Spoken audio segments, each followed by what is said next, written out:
Hello दोस्तों। तो कल मैंने आपको बताया था कि वास्तविक संख्याओं के बारे में, वास्तविक संख्या क्या है और कुछ चिन्हों के बारे में थोड़ी सी जानकारी दी थी। आज अपन इसी चैप्टर को आगे बढ़ाते हुए देखते हैं कि सम संख्या क्या होती है, विषम संख्या क्या होती है, धन पूर्णांक संख्या क्या होती है और प्राकृतिक संख्या क्या होती है, ऋण पूर्णांक संख्या क्या होती है।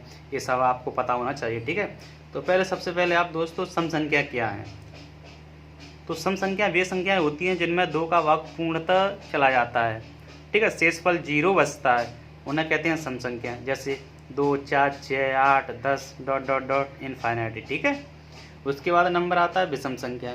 विषम संख्याएं वे संख्याएं होती हैं, विषम संख्याएं वे संख्याएं होती हैं जो सिर्फ स्वयं से ही कटती हैं, किसी और से नहीं, स्वयं से ही।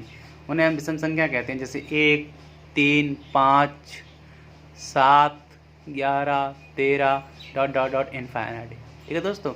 अब आता है धन पूर्णांक संख्या क्या है। धन पूर्णांक संख्या क्या है, ठीक है। तो डेफिनेशन इसकी प्राकृतिक संख्या है 1, 2, 3, 4, 5 डॉट डॉट इनफाइनाइटी को धन पूर्णांक संख्या कहते हैं।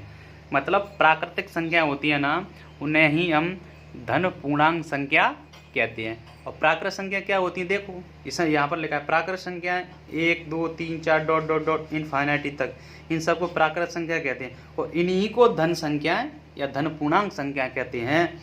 इन्हें जेड प्लस या इंटीजर प्लस से प्रदर्शित करते हैं। अब आ जाओ ऋण पूर्णांक संख्या क्या है।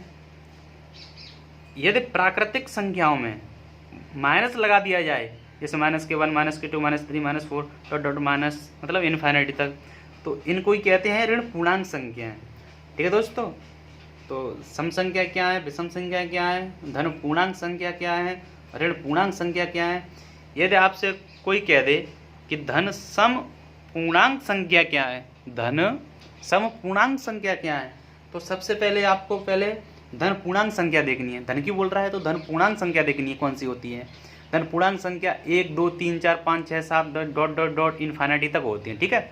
और उसके बाद कह रहा है कि सम कौन सी होती है, 2, 4, 6, 8, 10। उसके बाद कह रहा है कि धन सम मतलब धन की होना चाहिए और सम भी होना चाहिए। तो सम 2, 4, 6, 8, 10 धन की बोल रहा है तो प्लस लगानी चाहिए। यदि आपसे कहता है वो कि ऋण सम पूर्णांक संख्या क्या होती हैं, तो सम तो पता ही आपको 2, 4, 6, 8, 10 डॉट डॉट इनफाइनाइटी तक, लेकिन वो ऋण की कह रहा है ना, तो उनके आगे ऋण चिन्ह लगा देना, ठीक है दोस्तों। विषम का है तो ऐसे विषम को ही ध्यान में रखना, ठीक है, सिंपल सी बात है। अब मैं आपको इसी चैप्टर में बहुत इंपॉर्टेंट क्वेश्चन, बेहतरीन क्वेश्चन और इतने इंपॉर्टेंट क्वेश्चन कराऊंगा जो कि आपको एग्जाम में इंपॉर्टेंट मतलब उसी तरीका के मिलने ही है। ज़्यादा क्वेश्चन नहीं कराऊंगा मैं कचड़ा बचड़ा, आपको वही सिर्फ इंपॉर्टेंट क्वेश्चन। इन इंपॉर्टेंट क्वेश्चनों से आप इतना कर लेंगे कि आपके नंबर, यदि आप मेरे साथ इंपॉर्टेंट को करते चलेंगे तो आपके नंबर 100 में से 100 आवा दूंगा, इतना इंपॉर्टेंट कराऊंगा, ठीक है, गारंटी है दोस्तों। देखो, क्योंकि अपने मुंह से बड़ाई करना अच्छी नहीं होती है। मैंने भी एमपी बोर्ड से हिंदी मीडियम का छात्र हूँ, मतलब छात्र था उस टाइम। तो मैंने एग्ज़ाम दिए थे ऐसे ही मैथ का भाई। तो सर बोलते मुझसे अच्छे उसमें लड़के इंटेलिजेंट थे, लेकिन चलो ठीक है, मैंने कि मैं पढ़ता चला तो मेरे मार्क 100/100 आ गए। मैं एग्ज़ाम दे के आया तो मुझे भरोसा था कि मेरे 99, 97 आएंगे, लेकिन सोचा था, लेकिन मेरे नंबर आए 100/100, ठीक है। तो मैं आपको वो भी बताऊंगा कि किस तरीके से 100/100 आते हैं। पहले आप मेरे साथ इंपॉर्टेंट क्वेश्चन करते चलिएगा, ठीक है। तो अपन अब करेंगे इंपॉर्टेंट क्वेश्चन, तो दोस्तों ठीक है। तो ये वास्तविक संख्या चैप्टर 1 का पहला ही इंपॉर्टेंट क्वेश्चन है। और सबसे पहले आपको चैप्टर के बारे में पता होना चाहिए कि इस इकाई से कौन सा क्वेश्चन आ रहा है और कितने नंबर का आ रहा है। तो फर्स्ट यूनिट है वास्तविक संख्या है, मतलब वास्तविक संख्याओं में से 2 अंक का एक प्रश्न आएगा और 4 अंक का एक प्रश्न आएगा, ठीक है। तो आपको अंक के हिसाब से पढ़ना है, ऐसे नहीं कि आप बड़े बड़े क्वेश्चन करते जा रहे हो, आना 2 में 4 में आप करते जा रहे हो 5 नंबर के 6 नंबर के, ऐसा नहीं करना है आपको। बिल्कुल आपको जैसे 2 नंबर का अंक मतलब 2 अंक का एक प्रश्न आ रहा है तो उसके हिसाब से पहले, फिर 4 नंबर का एक प्रश्न आएगा तो उसके हिसाब से। तो ये मैं गारंटी ले रहा हूँ कि ये दोनों प्रश्न मैं इसमें से आपको फंसा के दूंगा जो मैं यहाँ करा रहा हूँ, ठीक है। और इनको आप कर लिएगा, बस पक्के कर लिएगा। संख्या यही मिलेगी, डिजिट यही मिलेगी, सेम टू सेम। यदि आप थोड़ा बहुत चेंज होता है तो आप कर लेना, लेकिन बिल्कुल सेम टू सेम यही मिलेगा। तो ये पहला question important question, first chapter का फर्स्ट इंपॉर्टेंट क्वेश्चन, बहुत बेहतरीन क्वेश्चन। क्वेश्चन क्या है, पहले सबसे पहले क्वेश्चन पढ़िएगा अच्छे तरीका से। यदि HCF 150 और 100 ऐसे लिखा है, इस ऐसे अपन सिंपल अपनी भाषा में पढ़े तो कहते हैं कि 150 और 100 का HCF ज्ञात करो, ठीक है। तो वहाँ पे दिया है कि 150 और 100 का HCF पहले ही दिया है, कितना दिया है 50। 150 और 100 का यदि आप HCF करोगे तो 50 आएगा, कर लेना, ठीक है। हो तो LCM 150 और 100 का ज्ञात करो, मतलब उसने LCF दिया है 50, तो उसका LCM ज्ञात करना है कि LCM ज्ञात करो। और करना ऐसे ही है कि HCF दिया है, इसका प्रयोग करके यदि HCF 150 और 100 का 50 है तो LCM 150 और 100 का कितना होगा।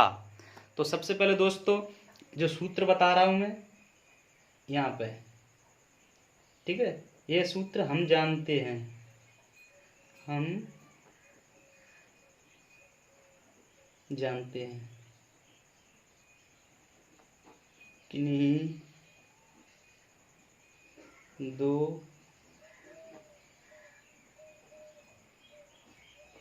दो संख्याओं के लिए, ठीक है, किन्हीं दो संख्याओं के लिए ये सूत्र बताने जा रहा हूँ मैं, किन्हीं दो संख्याओं के लिए होगा। 150 100 कुछ भी हो, 25 10 15 20 40 58 कुछ भी हो, लेकिन दो ही संख्या होना चाहिए, इसी के लिए फॉलो करना है, ठीक है। तो यहाँ पे सूत्र है LCM गुणा HCF, LCM गुणा HCF इज इक्वल टू दोनों संख्याओं का, इज इक्वल टू दोनों संख्याओं का गुणनफल, ठीक है, ये सूत्र होता है। इसको आपको याद कर लेना है, जो मैं यहाँ पर डबल टिक लगा दूँ वो फॉर्मूला आपको याद करना ही करना है, इम्पोर्टेंट है बहुत, ठीक है। ये सूत्र लगा के आपको आंसर मिल जाएगा कि LCM क्या आएगा। तो पहले आपको LCM गुणा HCF इज इक्वल टू दोनों संख्याओं का गुणनफल, तो पहले सूत्र में पुट करो। आपको LCM दिया है या HCF दिया है, तो सबसे पहले आप देखेंगे कि हमें तो HCF दिया है, 150 और 100 का क्या दिया है, हमें HCF दिया है, जाहिर सी बात है LCM ज्ञात करना है। तो LCM की जगह LCM गुणा HCF की जगह आप कितना दिया है 50, तो 50 लिख देंगे, ठीक है। अब पूछ रहा दोनों संख्याओं का गुणनफल, तो वो संख्याएं क्या हैं जिनका हमें LCM ज्ञात करना है, वो संख्याएं कौन कौन सी हैं, तो वो संख्याएं हमारी 150 और 100। तो यहाँ पर दोनों संख्याओं का गुणनफल मतलब 150 इंटू 100, ठीक है। LCM आपको निकालना है, LCM गुणा, दोस्तों हमेशा ध्यान में रखना गुणा की वैल्यू कहाँ जाती है, हमेशा भाग में। तो 150 गुणा 100 अपॉन 50, इस जीरो से एक जीरो, इससे 2 बार, ठीक है। तो LCM बराबर 150 गुणा 2, तो LCM बराबर 15 दूनी 30, जीरो पहले से था तो जीरो, तो ये आंसर हो गया, ये आंसर, ठीक है दोस्तों। इस तरीका से आपको पेपर में ही करना है, जिस तरीका से मैं करा रहा हूँ उसी तरीका से आपको पेपर में करना है, ठीक है दोस्तों। तो ये हो गया first important question, most important, ठीक है, 2021 इम्पोर्टेंट क्वेश्चन है 2021 के लिए, ठीक है दोस्तों। और एक और सवाल है, मैं उसको करा देता हूँ, और ध्यान में रखना पूरे सवाल को पहले देख लो या फिर स्क्रीनशॉट ले लीजिए, ठीक है। इसी तरीका से बिल्कुल आपको टाइपिंग करना है एग्जाम में, इसी तरीका से, ठीक है दोस्तों। तो नेक्स्ट सवाल इम्पोर्टेंट, तो दोस्तों ठीक है, ये आ गया अपना दूसरा इम्पोर्टेंट क्वेश्चन। ये इम्पोर्टेंट क्वेश्चन इस तरीका का ही है जो मैंने आपको पहले कराया था, ठीक है, उसी तरीका का ये सेकंड है, बिल्कुल सेम टू सेम, बिल्कुल डेट दिया है, इसको आप पहले करके देखिए, ठीक है। तब तक मैं यहाँ पे सूत्र लिख रहा हूँ, और सूत्र के हिसाब से देखो मैंने किस तरीका से किया, उसी तरीका से आपको करना है, ठीक है। यहाँ पे सूत्र लिख रहा हूँ मैं, सूत्र। और ये आपको ध्यान में रखना है कि ये दो संख्या को लिए ही ये सूत्र में लिख रहा हूँ, तो ठीक है। तो LCM गुणा HCF इज इक्वल टू दोनों संख्याओं का गुणनफल, ठीक है। ये सूत्र को एग्जाम में आपको इसी तरीका से आपको सजा देना है ऐसे, ठीक है। अब सबसे पहले, ठीक है, आपने कर लिया होगा मुझे उम्मीद है, बढ़िया, बहुत ही सरल क्वेश्चन था, इंपॉर्टेंट क्वेश्चन था। तो दोस्तों सबसे पहले क्वेश्चन पढ़ो, यदि 26 और 91 का LCM 182 है तो 26 और 91 का LCF ज्ञात करो। सेम टू सेम क्वेश्चन है, दिया है पहले आपको LCM या HCM में से एक चीज दी होगी और दो संख्या दी होंगी, सिंपल सी बात है, और एक पूछ लेगा कुछ भी HCF या LCM, जो दिया होगा उससे छोड़ के नहीं दिया होगा उससे पूछ लेगा, जाहिर सी बात है।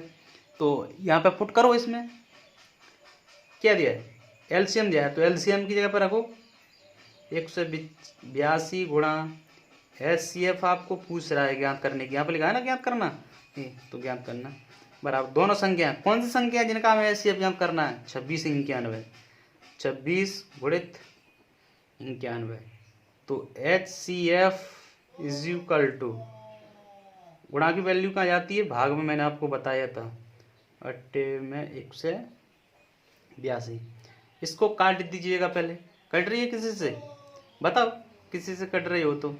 हाँ दोस्तों, सबसे पहले इसको आप 2 से काट लीजिएगा, 2 एकम 2, 2 3 6, 2 नम 18, 2 नम 18, 2 एकम 2। अब आपको ध्यान में रखना है, मैंने किस तरीका से बताया था कि आपको ये आपने आंसर यहाँ से ये कट गई, अब आंसर आपका कितना आ गया 13, तो यहाँ पे लिख देना है आपको नीचे HCF, H यहाँ पे लिख देना है आपको HCF 26 91 का बराबर 13 है, यहाँ पे लिख देना है आंसर। बिल्कुल ऐसे छापते चले जाना टाइपिंग की तरह, जिस तरीका से मेरी टाइपिंग दिख रही है ना आपको, उसी तरीका से आपको एग्जाम में छापना है, बिल्कुल इसी तरीका से फिक्स। देख लीजिए, स्क्रीनशॉट ले लीजिएगा, 2 इंपॉर्टेंट क्वेश्चन हो गए आपके, बेहतरीन इंपॉर्टेंट क्वेश्चन है, बहुत कंटेंट अच्छा दूंगा मैं। तो दोस्तों ये आपका क्वेश्चन नंबर 3 बहुत ही इंपॉर्टेंट है, और दोस्तों ये मैं आपको बता रहा हूँ, जो मैंने आपको पीछे सिर्फ 2 सवाल कराए हैं, उन 2 सवाल आपको एग्जाम में 100% इसी तरीका का मिल जाएगा, अथवा में तो मिल ही जाएगा। ये 2 सवाल कराए थे ना मैंने, आपको पहले प्रश्न पे ही मिलेंगे, पहले प्रश्न पे ही, ठीक है, यहाँ से सवाल स्टार्ट होंगे ना वहाँ पहले प्रश्न पे ही। उसके बाद है क्वेश्चन नंबर 3। क्वेश्चन नंबर 3 में क्या करना है, पढ़ो, संख्या 156 को अभाज्य, इंपॉर्टेंट चीज है, अभाज्य गुणनखंडों के गुणनफल के रूप में व्यक्त करो। मतलब 156 है ना, इसको अभाज्य, इसके अभाज्य गुणनखंड के गुणनफल के रूप में व्यक्त करना है, तो यहाँ पे लिखेंगे आंसर, मतलब उत्तर, मतलब हल, यहाँ पे लिखेंगे हल, यहाँ पे लिखेंगे दी गई संख्या 156 है, यहाँ पर लिखेंगे गुणनखंड करने पर, ठीक है, 156। यहाँ पर दोस्तों ध्यान रखना, ये क्या लिखा है, 156 को अभाज्य गुणनखंड, अभाज्य संख्या पता क्यों कौन सी होती है, जो सिर्फ स्वयं से ही कटें, जैसे 2, 3, 5, इनको अभाज्य संख्या कहते हैं। तो मतलब ऐसी संख्या से काटो जो अभाज्य हो, ऐसे नहीं कि आप 4 से काट दें, ऐसा नहीं करना है, अभाज्य से काटना है। तो सबसे पहले छोटी संख्या, सबसे छोटी अभाज्य संख्या कौन सी होती है, 2, पहले 2 से इसके काट के देखो, 2 से कट रही है, 2 सा 14, 2 8 16, हाँ 2 से जा रही है, तो 2 सा 14, 2 8 16, ऐसा नहीं कि आप इसे 4 से काट दो, ऐसा कुछ नहीं करना है। 2 से कट रही है, 3 से, 4 से नहीं काटनी है आपको, 5 से कट रही है तो 5 से कटेगा, 5 से काटना पड़ेगा, ठीक है। और 2 से जा रहा है, भाग जा रहा है इसमें, 2 3 6, 2 3 6, 2 9 18, ठीक है। इसको देखो, इसमें 2 का जा रहा है क्या भाग, 2 का जा रहा है क्या, ध्यान देखो, 39 में 2 जा सकता है, 2 1 2 1 बचा, 2 9 18, फिर 1 बचा, पॉइंट लगा के फिर पॉइंट लगा के 5 आ जाएगा, तो क्या है यहाँ देखो। अब 2 से बड़ी संख्या आवाज कौन सी होती है, 3 होती है ना, तो 3 से देखो, 3 1 3, 3 3 9, 13 तो देखो पहले से ही आवाज है, और ये किसी से नहीं कट रही है तो स्वयं से ही कटेगी, जरा सी बात है। तो 13 1 13। अब यहाँ पे लग देंगे अतः, इसी तरीका से लिखना है आपको exam, 156 equal to 2 into 2 into 3 into 13, यहाँ पे लिख देंगे, ठीक है। 156 इक्वल टू, इसे मैं 2 का स्क्वायर लिख सकता हूँ, 3 इंटू 13, यहाँ पे लिख देंगे आंसर, ठीक है। ये हो गया आंसर, ठीक है। तो दोस्तों अब एक और इम्पोर्टेंट क्वेश्चन है, तो देखो ये बहुत ही इंपॉर्टेंट क्वेश्चन है एक और, कि संख्या 6 और 20 का एचसीएफ और एलसीएम ज्ञात करो। कौन सी विधि से करना है, अभाज्य गुणनखंड विधि। अभाज्य गुणनखंड विधि कौन सी होती है वो यहाँ पे आप सीख लीजिएगा, ठीक है। तो यहाँ पे आपको पहले करना है आपको एलसीएम, ठीक है, एलसीएम लिख देना है। संख्या 6 और 20 लिख लीजिएगा, और ऐसे लाइन पूरा लिएगा, ठीक। इसके नीचे 1 लाइन। सबसे पहले देखो 6 में 2 का भाग जा रहा है ना, 20 में जा रहा है, ठीक है। तो पहले 2 से काटो, 2 3 6, 2 1 कम 2, ठीक है। क्या 2 का भाग 3 में जाता है, नहीं जा रहा है। 10 में तो जा रहा है, तो फिर 2 से काटनी पड़ेगी। 2 में 3 में नहीं जा रहा, तो 3 की 3, 2 5 10, ठीक है। अब यहाँ पर देखो 3 2 से नहीं कटती, 5 2 से नहीं कटती। अब 2 के बाद किसका नंबर आता है, 3 का, तो 303 से कट रही है ना, तो यहाँ पे काटो 3 से, 3 1 3, 5 में नहीं जा रहा तो 5 की 5। अब 3 के बाद देखो 4 से नहीं कट सकता, क्योंकि यहाँ पे पहले ही बोल रहा है अभाज्य, और ठीक है अभाज्य कह रहा है, तो अभाज्य कहाँ है, 4 तो एक अभाज्य संख्या है, अभाज्य से काटना है, तो अभाज्य से 5 से कटेगा ये, 5 से, तो वैसे 4 से भी नहीं कट रहा है, 5 से कटेगा, 5 1 5। तो यहाँ पे लिख देंगे एलसीएम 6 और 20 बराबर 2 गुणा, इसके फैक्टर है, इनको लिख देंगे 2 गुणा 3 गुणा 5, यहाँ पे लिख देंगे 2 दूनी 4 3 12 5 60, ये आंसर हो गया 60। इसका क्या आ गया, एलसीएम। अब आपको क्या ज्ञात करना है, एचसीएफ। एचसीएफ में आपको क्या करना है, जिस तरीका से मैंने 156 के खंड किए थे, उसी तरीका से 156 के, उसी तरीका से 6 के करने, उसी तरीका से अलग 20 के करने, मतलब 20 के। तो पहले 6 के कर लिएगा, और फिर अलग 20 के कर लिएगा, ठीक है। तो सबसे पहले 6 में 2 का भाग जा रहा है, तो 2 3 6। क्या 3 में 2 का भाग जाता है, नहीं जा रहा, तो 303 ती कटेगी, तो 3 1 3। अच्छा 20 में जा रहा 10, मतलब 2 का भाग 2 10 बार, ठीक है। 10 में जा रहा 2 का भाग 5, तो 5 से ही कटेगी 1, ठीक है। तो यहाँ पे लिख देंगे एचसीएफ 6,20 बराबर 2 इंटू 3, और यहाँ पे लिख देंगे 2 इंटू 2 इंटू 5। इन दोनों में देखो, इन दोनों में कॉमन क्या है, मतलब इन दोनों में, इसमें 2 है, इसमें 2 है, इसमें 3 है, इसमें 3 कहाँ है, इसमें 2 है, इसमें 2 कहाँ है, ये 2 तो इस 2 के साथ आ गई, 2 इस 2 के साथ आ गई। इसमें 3 दिया, इसमें 3 कहीं दिया है, तो पेयर नहीं बन रहा है। इसमें 2 दिया है और इसमें कहीं 2 दिया है, ये तो इस पेयर के साथ आ गई।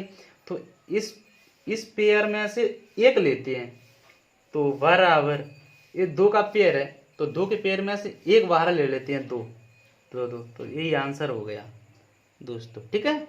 ये आ गया एचसीएफ, यहाँ पे लिख देंगे एचसीएफ 6,20, और ऐसे राइट, ऐसे टिक कर दिएगा पेपर में, और यहाँ पे भी एलसीएम 6,20, और इसको भी ऐसे ब्रैकेट में बंद कर दीजिएगा। और ये बहुत ही इंपॉर्टेंट क्वेश्चन है दोस्तों, इन क्वेश्चनों को आप हल्के में मत लेना, अच्छे मार्क्स आएंगे, गारंटी है फुल मार्क्स लाने की, और इम्पोर्टेंट क्वेश्चन है। ये हो गए इम्पोर्टेंट क्वेश्चन। इस तरीका का अगर यदि आपके पास कोई भी क्वेश्चन आ जाए तो उसको आप हल कर लेना, ठीक है। 6 की जगह पे कुछ भी आ जाए यार, तो पहले सबसे पहले 2 से देखना, उसके बाद 3 से, उसके बाद 4 से, 4 से नहीं कट रहा होगा तो 5 से, ऐसे ही आपको काटना है। पर ध्यान रखना एलसीएम याद करना है तो सबका एक ही संख्या से गुणनखंड करेंगे। जैसे 2 से काट रहे हैं तो पहले देख लीजिएगा, 6 2 से जा रहा है, 20 जा रहा है, 3 नहीं जा रहा है, 10 तो जा रहा है 2 से, तो फिर 2 से ही काटनी पड़ेगी, 3 की 3 रख देंगे।